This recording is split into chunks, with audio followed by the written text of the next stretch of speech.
Welcome to Mythical Phylogeny Adventurers. I'm your guide, Jason. There are many fantasy series which are beloved, but sadly most are filled with massive logical issues. Among a popular one is Dragon Age, and the world of Thedas. Now, I'm not going to get into the whole Velgard situation, but I like to look at a bit of the logic of the world, namely the magic system. I'd like to look into the logic behind the Fade, and the balancing act between the Circles and the Templar. For those who have never played the Dragon Age games, or read the books, there is a bit of history in the world. Magic comes from the Fade, a realm tied to dreams. All humans, elves, and Qunari are tied to the Fade, but not dwarves. They alone do not dream, and are incapable of using magic. Now, not just anyone can be a mage. You need to be born with a strong connection to the Fade. This ability will manifest as magical outbursts, an unintended spell from setting a person's hair on fire or some other. In Thedas, magic is powerful, but has a price. Namely, the Fade is inhabited by spirits. Those spirits can be good or evil. These evil ones are the demons, and many seek to enter the human world by possessing a mage. They become abominations, a malformed horror which may enact wrath upon the world. But the more clever and powerful demons of pride will be more cunning and more dangerous in the long run. We see this play out in Dragon Age Origins. In Redcliffe, the son of Arl Eamon, Connor was discovered to be a mage, and his wife had him taught in secret by a mage known as Jowan. But Jowan was sent to poison the Arl, so Connor struck a deal with the demon of lust. In doing so, plunged the whole of Redcliffe into chaos. Demons and undead assailed the village until the Grey Warden came and resolved the situation. Now, events like this led to the formation of the Circles. Any child found possessing magical talent is taken there as soon as they are discovered. There they are trained to control their magic. Yet this isn't Hogwarts, for it is nothing but a gilded cage. It is a prison, one wrought with abuse.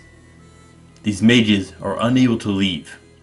If a female mage gives birth, the child is taken away. If they manage to escape, they become an apostate and are hunted. As they mature, they are forced to take a faux choice, undertake the harrying, or become a tranquil. The latter is a ritual which severs your connection to the Fade, but in doing so, the person is purged of their emotions and personality. They will not even feed themselves if not told to do so. As for the harrying, they are taken in the middle of the night. Using a ritual, their mind is sent into the Fade, where they must face the tricks of a demon. If they survive, they continue to dwell within the circle, but if there is even the slightest hint of them falling to the demon, they are killed by the Templar. The Templar are an order of warriors led by the religious institution known as the Chantry. These warriors are trained in anti-magic, and are addicted to the magically enhancing material known as lyrium. Templars must take lyrium at regular intervals, or else suffer withdrawals, loss of memory, and other cognitive functions, among other issues. But this creates issues with the spells mages learn. If magic is fully repressed, you would think that the Templars wouldn't want mages taught offensive magic to rebel. But we see exactly that. That is definitely a flaw in the world building. The only mages with real offensive power should be those of the Tevinter Imperium, or rogue apostates. There is one final thing we need to address. The Chantry teaches us that it is the hubris of man which brought the Darkspawn into our world. The mages had sought to usurp heaven, but instead destroyed it. They were cast out, twisted and cursed by their own corruption. They returned as monsters, the first of the Darkspawn. They became a blight upon the lands, unstoppable and relentless. The Blights are a terror to Thedas.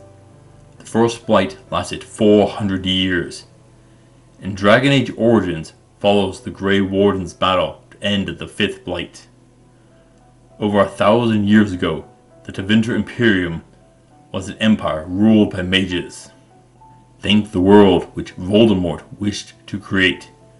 The 7 high priests and mages of the old gods, including Corypheus and the Architect, sought to enter the Golden City found within the Fade, a place later known as the seat of the Maker, literally the throne of God. When they used a massive amount of Valyrium in living sacrifices, they manifested physically into the realm of dreams. Instead of usurping the Golden City, they were cast out as the first Darkspawn. Horrible creatures which corrupt everything they touch. They can corrupt those that they meet, turning women into brood mothers, which birth more Darkspawn.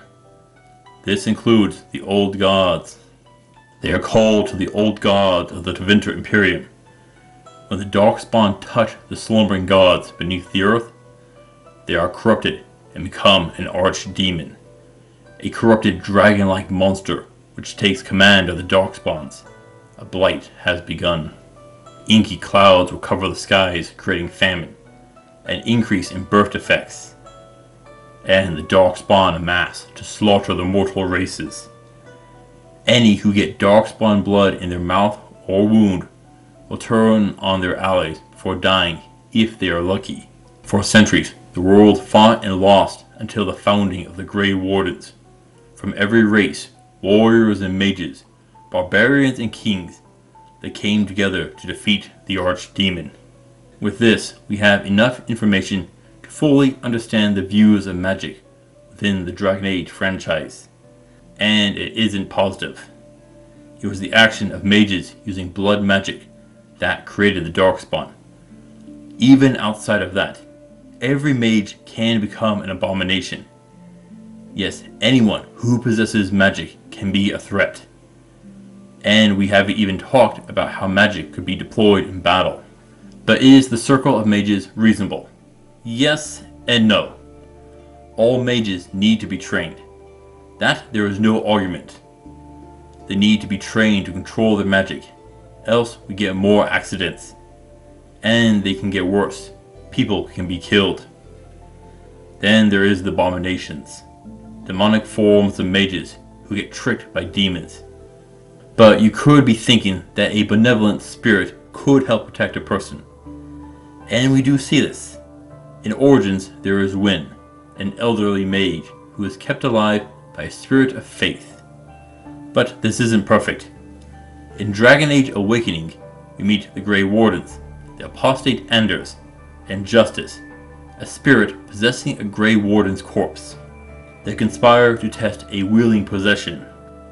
But Anders harbors feelings of hatred and rebellion, and those emotions poison Justice until he becomes the spirit of vengeance. Thus, the problem with spirit allies being influenced by emotions of those around them. So the circles in themselves are important, but not how they work. The situation we see is corrupt and harsh, oppressive to mages. In Dragon Age 2, this tension boils over when Warden Anders forces a rebellion and starts a war between Templars and mages, which becomes a factor in Dragon Age Inquisition. Are the Templars functioning as needed? No. They end up becoming corrupted by power. Hapless birds locked in a cage, which can be made tranquil or killed. We see the death of mages such as Cole. But they do need to exist. No matter how much training mages are given, some will become abominations and need to be stopped. This is where the Templar need to exist. But we need to balance the caution of the Templars and the freedom of the mages. But we know why they are so cautious of mages. They brought the Blights upon the world, which was nearly the end of Thedas. Of course, mages are given more freedom within the Tevinter Imperium itself. Even today, they rule, many using the dark arts of blood magic to control and influence others. Here, the circles are more like schools. Here, magic is praised and valued, not hidden, but often exploited, so not perfect either. Truth is, you need a middle ground. But with the constant abuse of magic, and by the Templars, and the shifting political landscape, means this is impossible to maintain indefinitely. Overall, I would have to say the world building around mages and the magic system does make sense with some holes. The persecution of magic does make sense between Abominations and the Blights, but it isn't perfect. You seem to have some inconsistencies in mage treatment between the different games. In Inquisition, we see Vivian, a mage who has freedom within the Orlesian courts due to her position as the court enchanter. Yes, it would make sense that a wise ruler would keep a mage at their side, but this is technically illegal in Orlais.